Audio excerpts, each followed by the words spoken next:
mafarki a wata ce ta yi mafarki ƙawarta ta haukace, sai ya zama kuma a zahiri ita ƙawarta ta lafiyayya ce, ba ta da matsala, wani abin alheri ne zai same ta.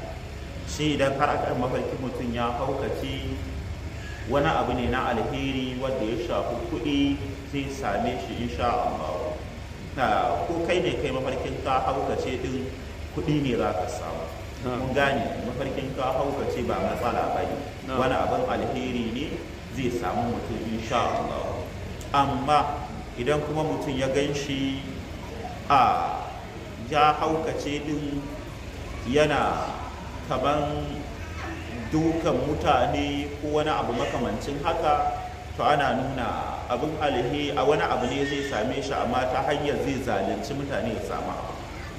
Amma idan misali mutum ya ga yana ta tsince-tsince ko aka ga ya haukacin yana ta tsince-tsince, to wannan kuma wasu arziki ne za su bijiro masa insha Allah, zai samu kuɗi insha Allah. Wannan shine wallahu a'lam.